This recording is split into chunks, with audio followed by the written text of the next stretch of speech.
rồi nó một tết đi nè.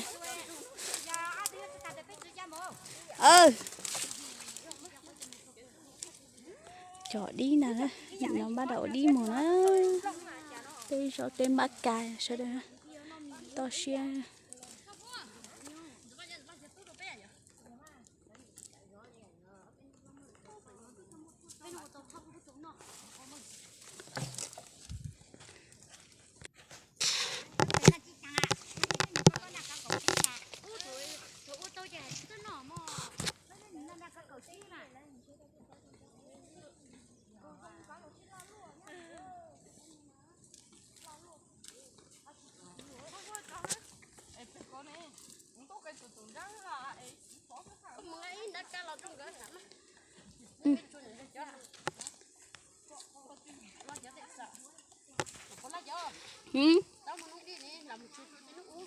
Có biết chuyện nó có ít tụ à?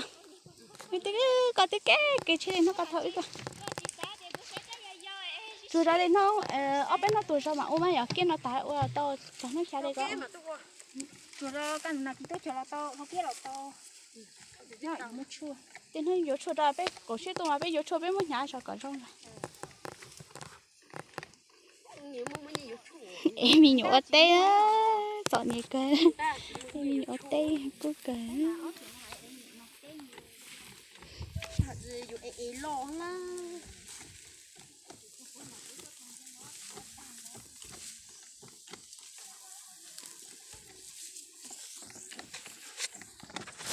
Có một chỗ to này có khó, nó ok cái này.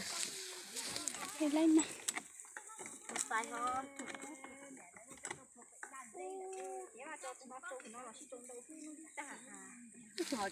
Mới nhả chị tôi anh chế.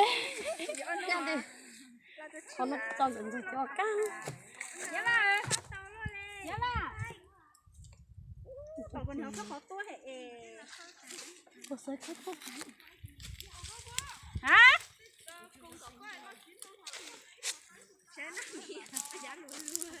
Ê, cua phải chú con nữa đó. Ê, có cho nó đi nè. Tại vì đi đi tao đi mà lấy hai đứa này cắt để cho nó hai nhớ tao. Bé u có chừng nó đi bỏ nhẹ đó.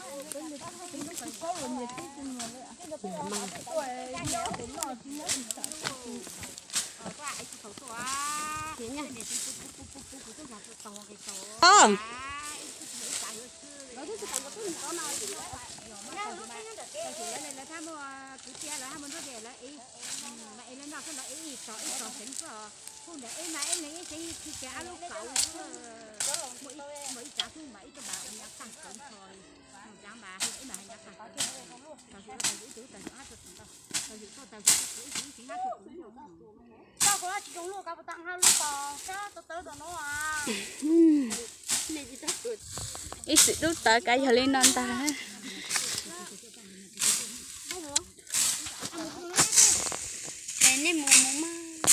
Một số khó ha.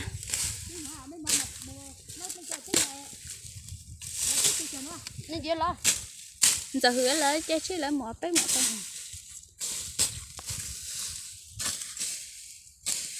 Đất bò đàn chú. Ở tôi nó xếp để cho sao nó mà. Mẹ nó khơi để này. Ê, Thắp nó nó ở bên nó thắp nó. Có em người ta bắt hết rồi. Khó lú rồi.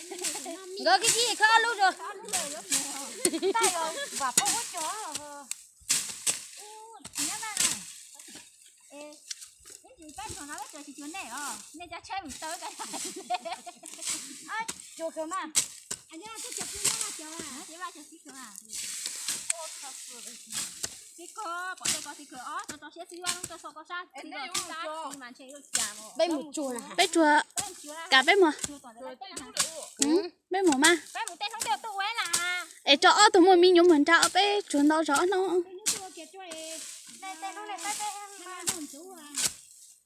Bên mùa nút cho nó sao thì hai con sẽ bên chùa.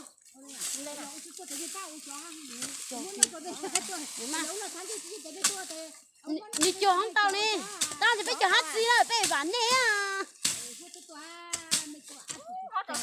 hấp dẫn đâu lên thì chọn cái ai vô rồi dạ dạ lên à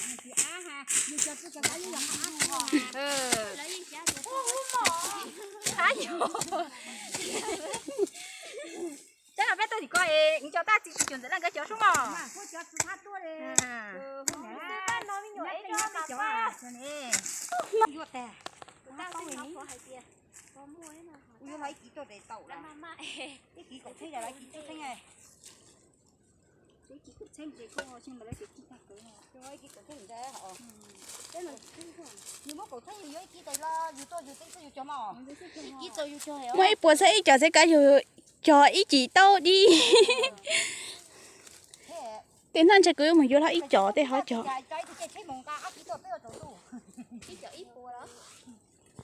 它只拉拉多背上的来哦，哎，拉拉多背上。